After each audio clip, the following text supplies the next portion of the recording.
प्रिय विद्यार्थियों, मैं दिग्विजय। अभी अपन परिवर्धन जैविकी के प्रथम इकाई परिवर्धन जैविकी का संक्षिप्त परिचय, परिभाषा, इतिहास, उसकी शाखाएं और आज का जो व्याख्यान रहेगा वो उसके उपादेयता पर रहेगा। परिवर्धन जैविकी किस प्रकार से मनुष्य के लिए उपयोगी है। हम सब जानते हैं कि विज्ञान का जब अध्ययन करते हैं तो उससे अर्जित जानकारी किस प्रकार मनुष्य के लिए वह लाभदायक है या हानिकारक है, उसकी क्या उपाय देता है, इसकी जानकारी अवश्य लेते हैं और वो किस तरह से मानव जाति के लिए उपयोगी सिद्ध हो सकती है उसकी भी जानकारी लेते हैं। इसी के अंतर्गत वर्तमान में विज्ञान का अध्ययन उसकी उपादेयता अथवा आर्थिक लाभ या हानि तक ही सीमित नहीं रहते, वरन क्रियाविधि, उसके मेथड्स, मैकेनिज्म आदि को जानने के लिए भी किया जाता है। कैसे उस ज्ञान का उपयोग मानव जाति के उत्थान या अन्य किसी जीव प्रकृति के लिए महत्वपूर्ण भूमिका निभा सकती है, अभी बहुत कुछ जानना बाकी है।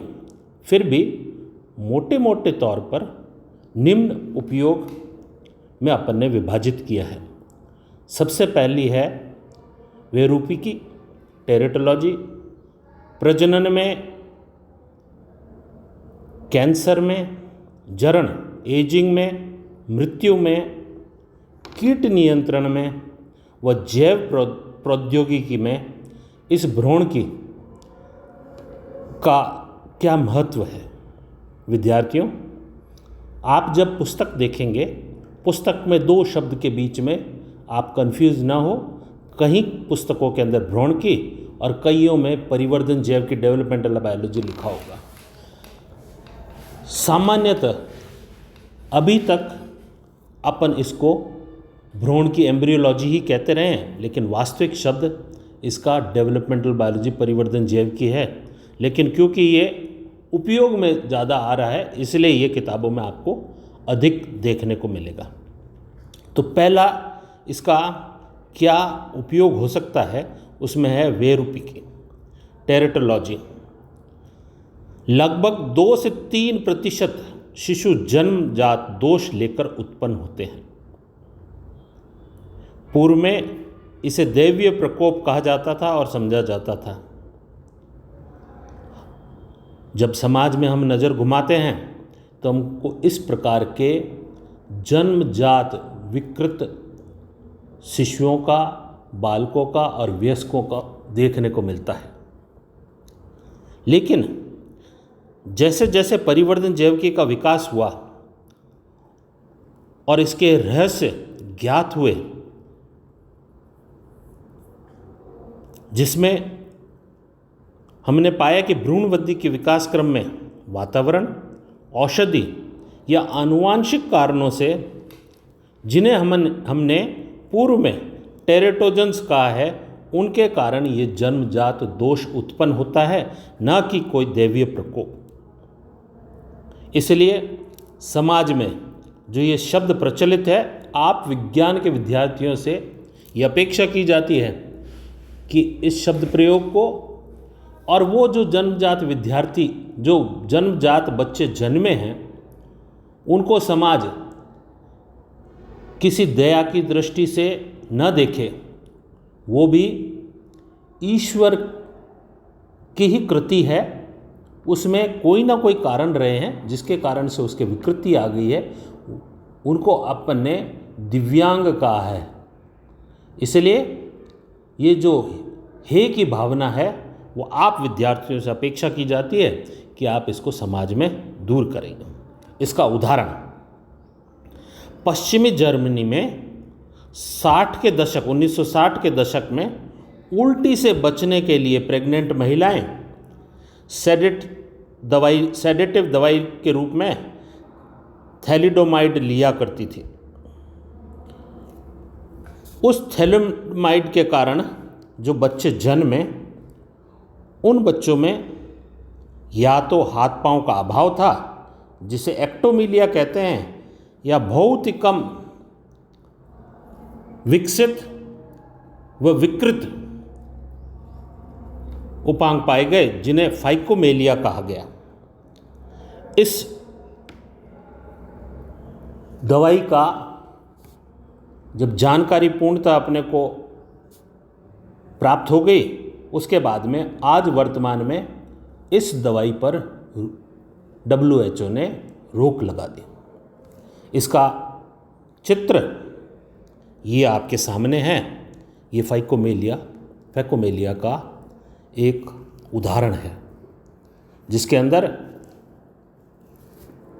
इसकी मां द्वारा गर्भ के प्रथम 3 सप्ताह के दौरान जब उल्टी ज़्यादा होती है, उससे बचने के लिए इनके द्वारा यह थैलिडोमाइड ड्रग का इस्तेमाल किया गया, उपयोग में ली गई, जिसके कारण से जन्मे बच्चे में ये फैकोमेलिया बीमारी आपको देखने को मिल रही है। इसी प्रकार स्ट्रेप्टोमाइसिन औषधि द्वारा शिशु को कान में विकृति और टेट्रासाइक्लिन द्वारा हड्डियों व दांतों में जमा होना ज्ञात हुआ।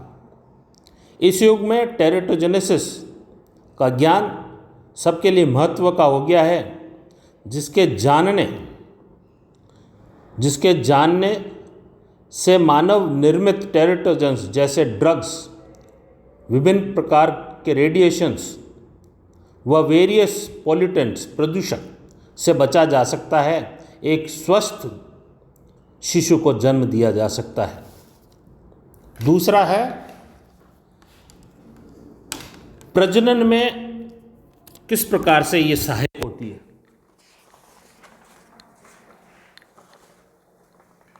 परिवर्धन जैव की तो प्रजनन से ही संबंधित विज्ञान की शाखा होती है, लेकिन यहाँ इसके उपादेयता के कारण अलग से अध्ययन किया जाता है।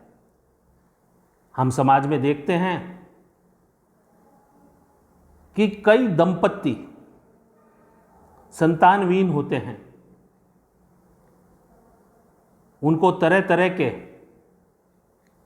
ताने समाज में सुनने को मिलते हैं। ये जो संतानविहीनता होती है, वो कई कारणों के कारण होती है, लेकिन इस परिवर्धन जैविकी के माध्यम से इन्हें भी संतान सुख प्राप्त हो सकता है, जिसमें इन विट्रो फर्टिलाइजेशन, जिसे IVF कहते हैं, या भ्रूण प्रत्यारोपण, एम्ब्रियो ट्रांसफर टेक्निक द्वारा उनके संतान की उत्पत्ति हो सकती है। इसमें महिला व पुरुष के दोनों के गैमेट्स लिए जाते हैं बाहर पेट्री डिश में, कल्चर मीडियम के माध्यम से उसमें निषेचन किया जाता है। निषेचन करने के बाद में जब ये ब्लास्टोसिस्ट बनता है, इस ब्लास्टोसिस्ट का प्रत्यारोपण या तो मां में किया जाता है या किराए की कोख, जो वर्तमान में सरगोट मदर्स कहते हैं, उनके अंदर उस ब्लास्टोसिस्ट को रखा जाता है और स्वस्थ बच्चे को जन्म दिया जा सकता है। इसके अलावा क्लोनिंग है, स्टेम सेल्स बैंक है, ऑर्गन प्रोडक्शन है, गर्भ निरोधन की नई तकनीकों की खोज है, व पशुओं में नस्ल सुधार कार्यक्रम में भी यह भ्रूण की बहुत उपयोगी सिद्ध हुई है। इसके बारे में विस्तृत से आगे अपन चर्चा करेंगे। तीसरा है कैंसर में।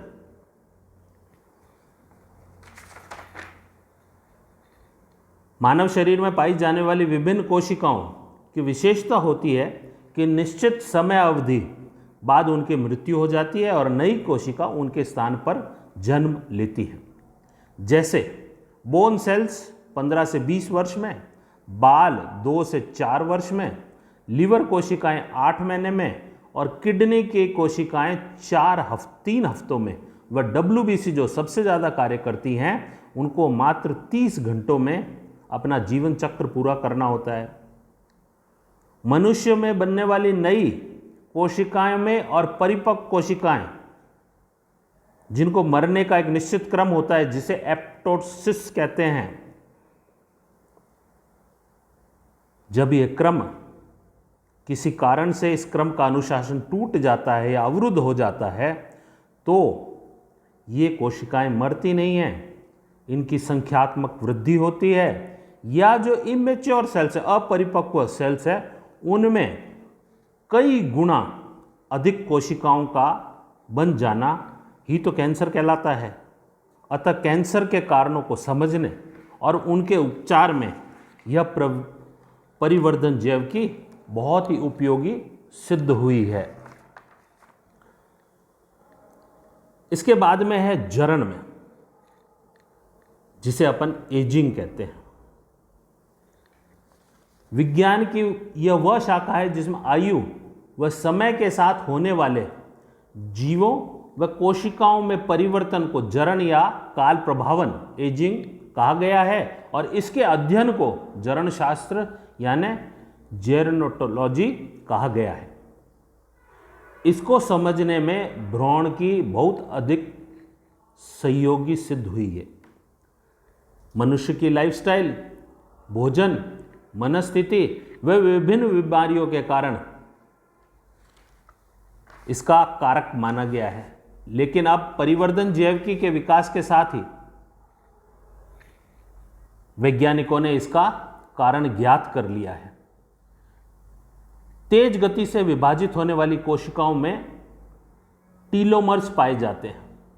हर विभाजन के बाद ये टीलोमर आकार, कार्य व शक्ति में इनका क्षरण होता है और अंत में ये इतने छोटे और अशक्तिशाली, प्रभावहीन हो जाते हैं कि इनमें विभाजन योग्य नहीं होते।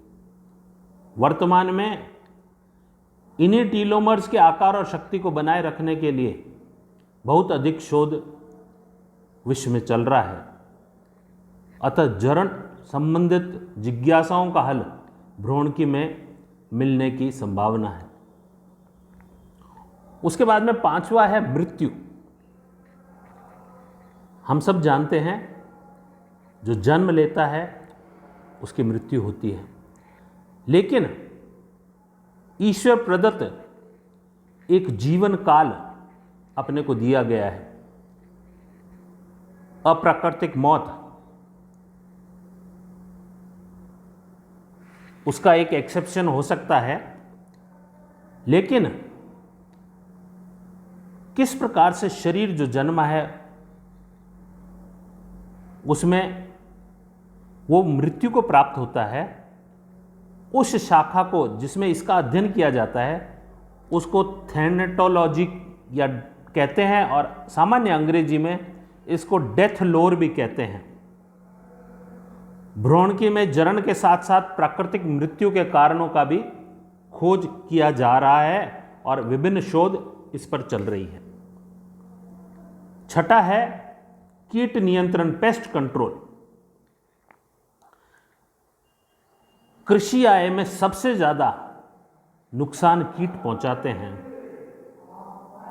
कीटों के बारे में संपूर्ण जानकारी, उनके जीवन चक्र की जानकारी अगर वैज्ञानिकों को और दवाई इसकी नियंत्रित करने वाले वैज्ञानिक हैं उनको दोनों को प्राप्त होती है, तो किस अवस्था पर ये ज़्यादा नुकसान करते हैं और किस अवस्था पर इनको रोका जा सकता है, उसकी अगर इनकी जानकारी साझा हो जाए तो ये जो कीट नियंत्रक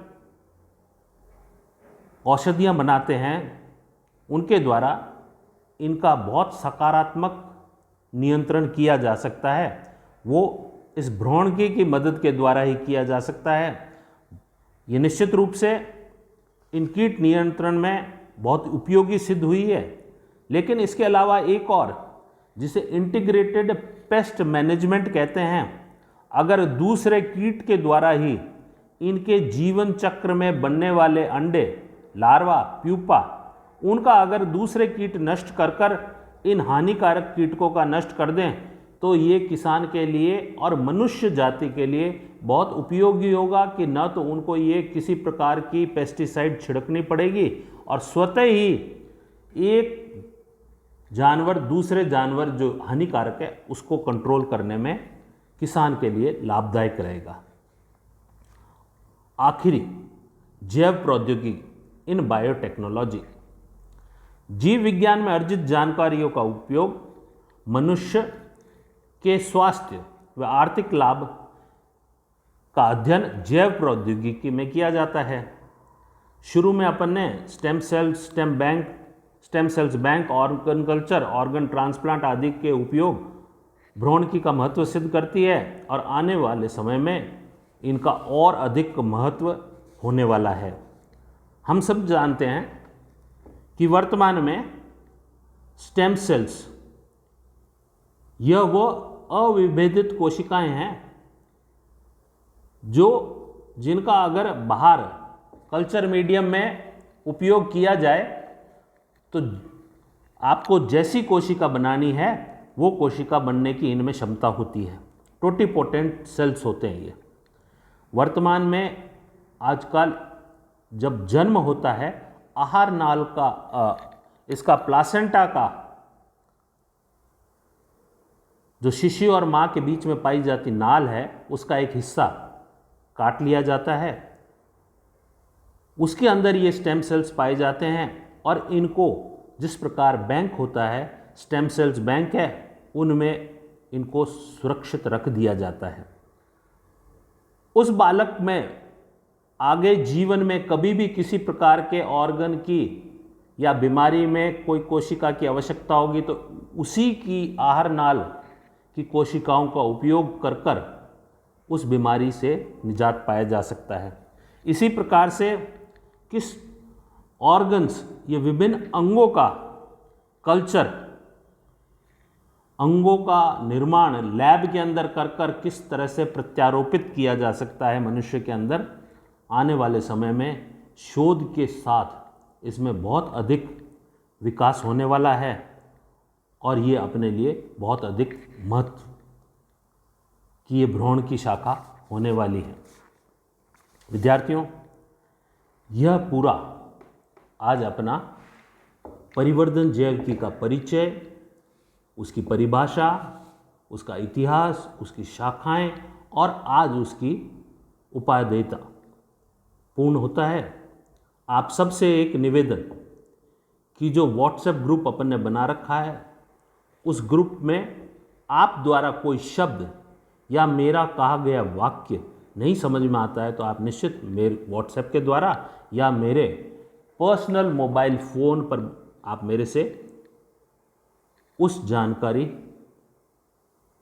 के बारे में बता सकते हैं और मैं आपको उसके बारे में आपकी जो शंका है उसका निवारण कर सकता हूँ। आप अधिक से अधिक इनका उपयोग में लें। मैंने ये जो व्याख्यान दिया है उसका PDF रूप भी तैयार है। मैं आशा करता हूँ कि ये PDF आप तक पहुँचे और आप इसका अधिक से अधिक उपयोग लें। कोई विद्यार्थी वंचित भी रह गया है तो वो पुनः मेरे से संपर्क कर कर इसके बारे में जानकारी ले सकता है और आप द्वारा ये PDF साझा कर सकता है।